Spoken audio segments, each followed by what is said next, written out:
it's Sai back here. Welcome back to my podcast. Today I'm going to be continuing the book Harry Potter and the Prisoner of Azkaban. The train ride was over and Harry was in Professor McGonagall's office with Madame Pomfrey. He was hurrying to get out of the room and go to the grand feast. But Professor McGonagall said, "At least have some chocolate."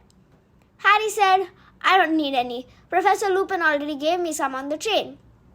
And Madame Pomfrey was surprised and said, "Looks like Professor Lupin knows his remedies." Harry got to the Great Hall, but right before he was going out of Professor McGonagall's office, but Professor McGonagall told him to wait outside while she talks with Hermione about her timetable. So Hermione came inside and Harry was asking Professor McGonagall what about her timetable. And while Hermione was in there, she whispered into Harry's ear while he was going outside that it's about the extra classes I'm taking. I'll explain it to you outside. So Harry waited outside Professor McGonagall's office, and after a while, Madame Pomfrey also got out and headed to the hospital wing. Once Hermione was done talking with Professor McGonagall, she came out and she discussed what they were talking about. And while they were walking, she said that third years can choose as many classes as they want. But then, I'm really eager to learn. But classes like astronomy and divination are at the same time.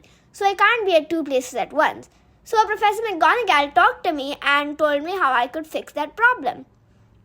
Harry said, "Let me guess, you're going to use teleportation?" Hermione answered, "Oh, no. It's not using any wands or magic spells. Professor McGonagall just talked to me and organized my timetable more." Harry and Hermione finally reached the feast and everyone was singing the school song. So Hermione yelled, "Oh no, we've missed the sorting." They got to the seats and then they started to sing along. Fred and George made a racket. And by that, I don't mean the ones you raise in tennis. I mean like a laughing racket. They ended the school song so late.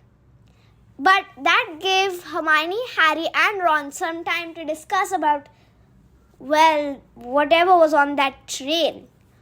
Ron asked Harry, "How come you were the only one who fainted? Me and Hermione were just fine. But it felt like we would never feel happiness again." "That is true," replied Hermione.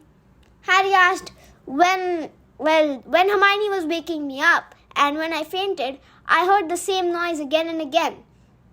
There was a woman screaming something. Harry didn't know who it was. Obviously he knew that it was just in his head and it wasn't actually happening on the train, but he thought maybe it was just a dream or something. So he didn't tell what the woman had said to his friends. Then once the feast was over, everyone was able to go to sleep. And the next day they would start their journey at Hogwarts. The next day they were going to have their first lesson. And they've never had this class before. Because basically when you enter your third year at Hogwarts, you have this special ability to be able to take up any classes you want. But it's not like you can't take up any classes. You have to take up some. So Harry and Ron were basically forced to take up divination. But luckily, Hermione was there too. Hermione had basically chosen every single one. But Harry knew that if she is doing divination, that means she can't do astronomy. And he thought that might have been one of Hermione's strong points after charms. So in that class, they weren't using crystal globes to seek the future. But instead, they were doing something even more boring. Searching through tea leaves. Tea leaves are basically, so some people use tea bags, some people use something looks like soil, but then there are also tea leaves, which you just put the leaf in the water and then let it boil for a while, I think, and then you get tea. And then at the bottom there are leaves. Okay, I don't know what it looks like or anything, but that's not important. So then you have to see what's written on the tea leaves And then they were given this book, so then they had to see what's there. Like pictures would form with the tea leaves. And Harry got a sun with something that looked like a dog growling. At least that's what Ron saw. Ron was his partner. And then he said, okay, so according to the book, you're gonna suffer but be happy about it. Seamus had gotten something similar, and he stumbled across what Harry had got and said, no, Ron, it's a Grim. Everyone left their seat when they heard the Grim. Of course, Seamus, Ron and Harry didn't know what it was. In fact, no one did, but it just sounds so scary for some reason. Only Professor Trelawney knew what a Grim is, but she didn't choose to explain because she was busy with Hermione. And when she explained Hermione what she had got, which wasn't really revealed, Hermione seemed to have gotten really mad, and she just knocked one of the crystal globes off the table and left the classroom. Harry and Ron said, we better go get that. So they picked it up, and then after that, they had what Harry was expecting to be his favorite class. That's right, DADA, Defense Against the Dark Arts. And that's because Professor Lupin was teaching it. He was definitely going to be a lot better than Quirrell, who had 2 heads, and Lockhart, who was somehow sorted into Ravenclaw when he's supposed to be sorted into Slytherin. I mean, he's as dumb as a doorknob. He doesn't know anything. How did he even get a role for a teacher? Well, Lupin was definitely a lot smarter than Gilderoy and a lot safer than Quirrell, because Harry was pretty sure he wasn't trying to kill him after he had saved him. So this was definitely better than the others, and he seemed to know a lot, because once Madame Pomfrey said, looks like this teacher knows his remedies, Harry knew that this wasn't gonna upset him. And that's right, they were learning about something so fun, boggarts. Lupin asked, does anyone know what a boggart is? And unlike in Snape's class, well, of course Hermione's hand does go up every time in potions, but Snape always ignores it and says, no one? Because Hermione's hand is the only one to go up. But then in Professor Lupin's class, yes, her hand was the only one to go up, but Professor Lupin noticed it and said, yes, Miss Granger, what is a boggart? And Hermione said, a boggart is something which lives in dark spaces, and no one really knows what it looks like, because when you see it, then, well, it shows up as your biggest fear. Correct, said Lupin. 10 points to Gryffindor. And a boggart also is thrown away by laughter. Do you notice something weird? Well, not weird, a way that you can trick a boggart. Harry's hand actually went up this time, and of course Hermione's did too.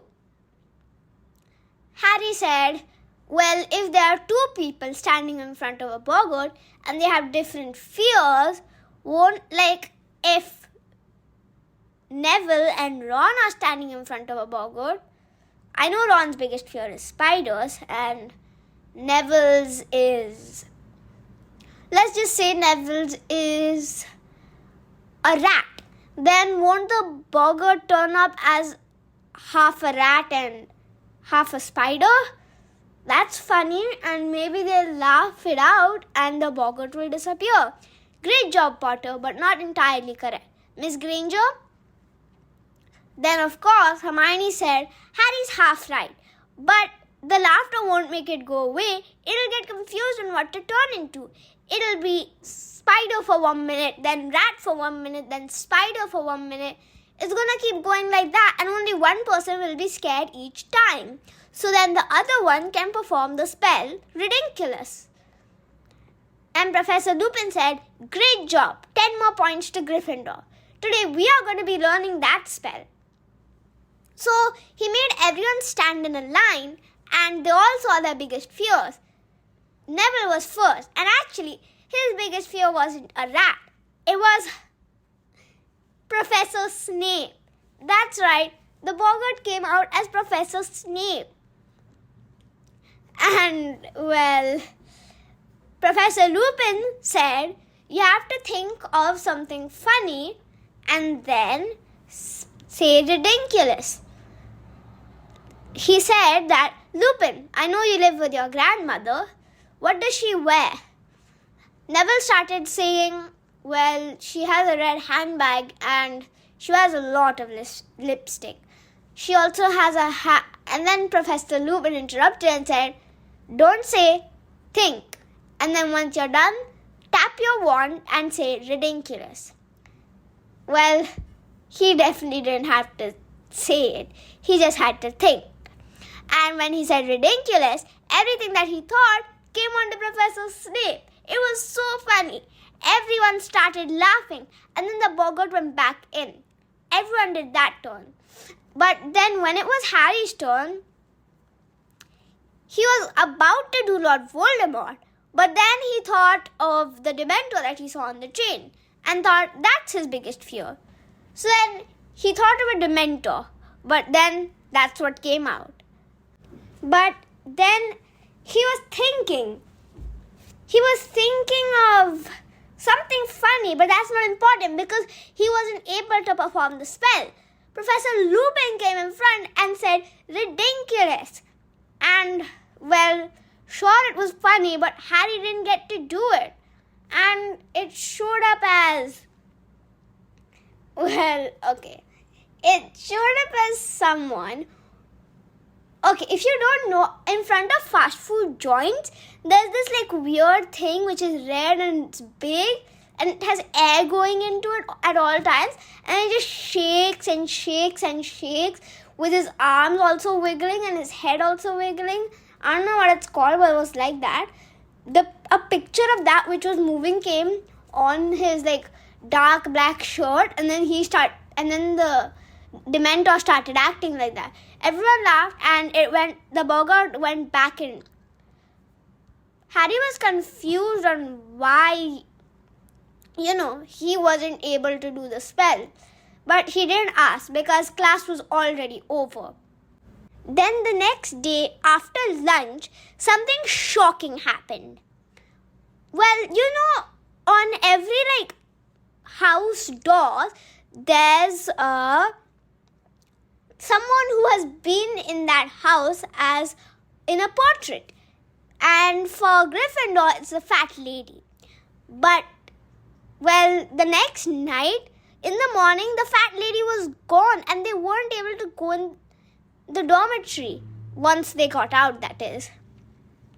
Percy looked everywhere for the fat lady and she found her sitting behind elephant dung.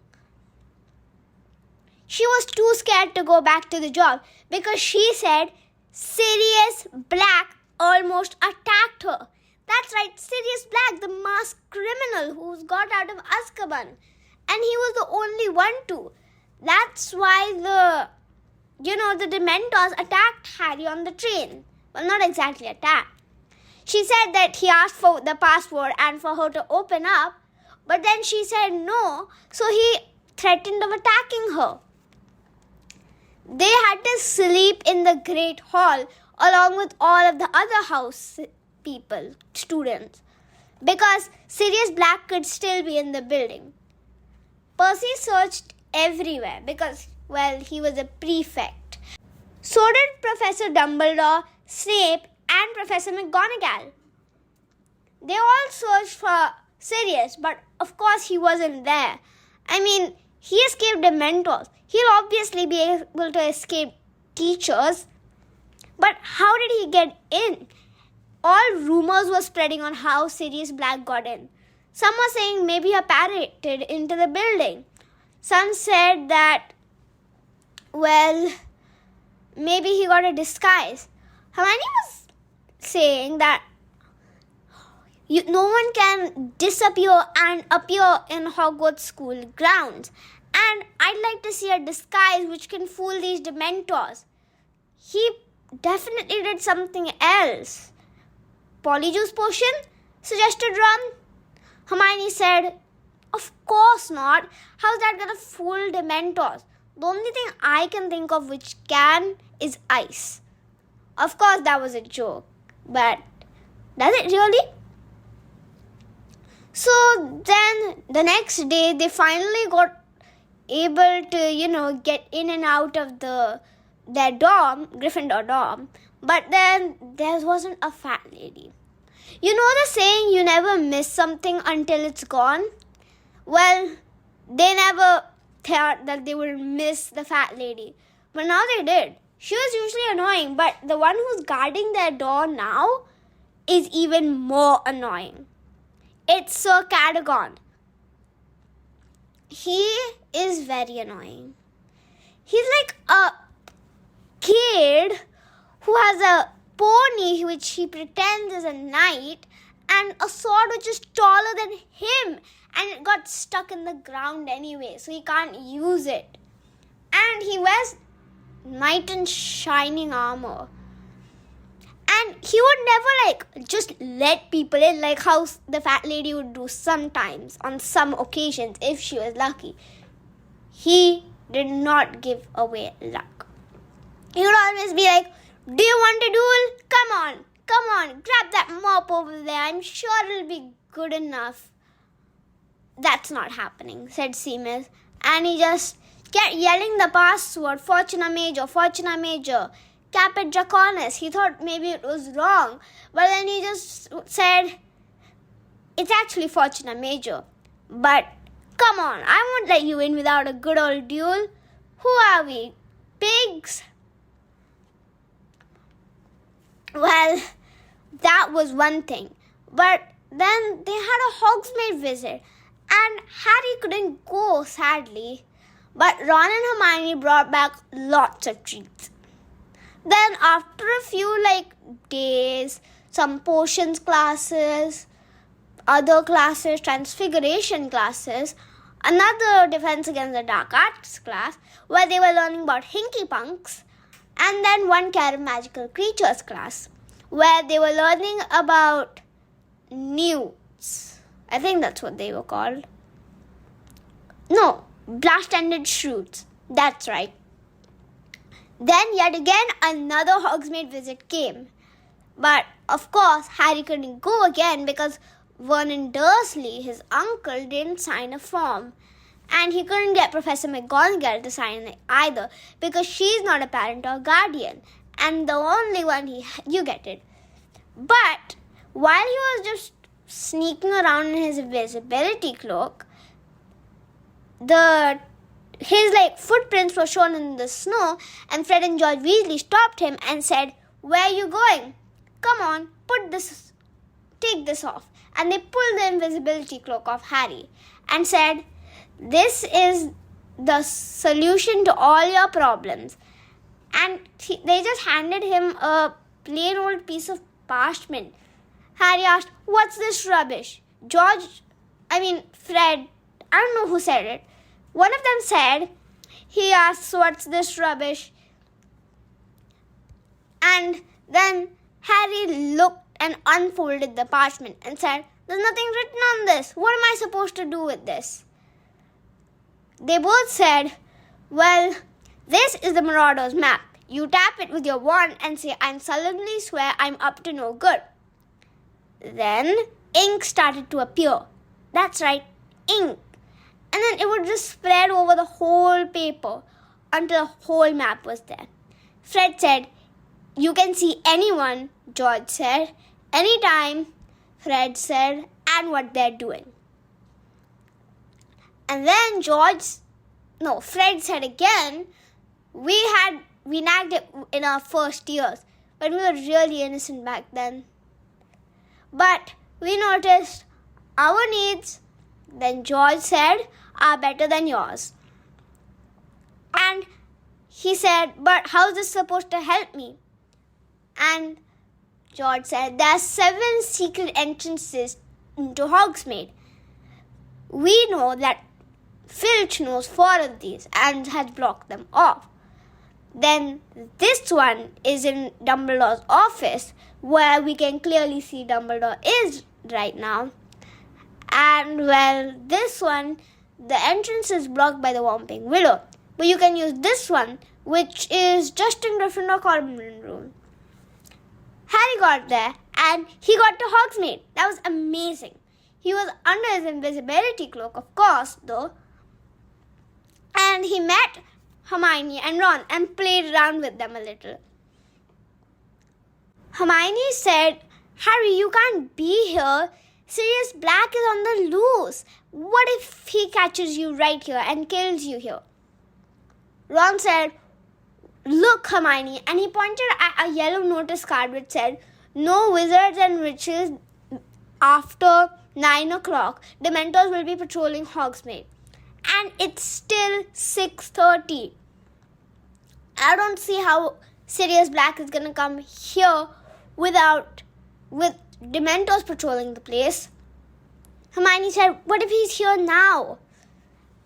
And Ron said, first of all, how is Sirius going to know that Harry's here right now when he was clearly under his invisibility cloak? And second of all, I'm pretty sure someone would notice a masked criminal in Hogsmeade. Hermione said, oh, okay, fine. But then, after this visit, you're going to turn that maurauders map back to Professor McGonagall. Ron said, yeah, along with his invisibility cloak. You crazy, Hermione? Hermione was mad. So, Harry asked her, are you going to tell on me? She said, of course not, Harry. You're my best friend. But, I don't know. I mean, is it really safe? What if this gets into hands of Sirius Black? He'll know everywhere to go in the place. And I'm just worried. Harry said, it's going to be okay. No one is going to know. No one knows that we have my invisibility cloak, do they? Then Hermione finally agreed. And they had the best time at Hogsmeade. They ate stuff. They drank some butterbeer. Harry had his first taste of butterbeer. And, well, Ron even tricked Hermione to eat an acid pop, which almost burnt a hole in her tongue. And she started chasing him around. Then they also went to the Shrieking Shack, where those three, Malfoy, Crabbe and Goyle, all got into a fun snowball fight. And it was just so much fun. Then they got back to Hogwarts. I think I've told enough for this podcast. See you next time. Stay tuned. Bye.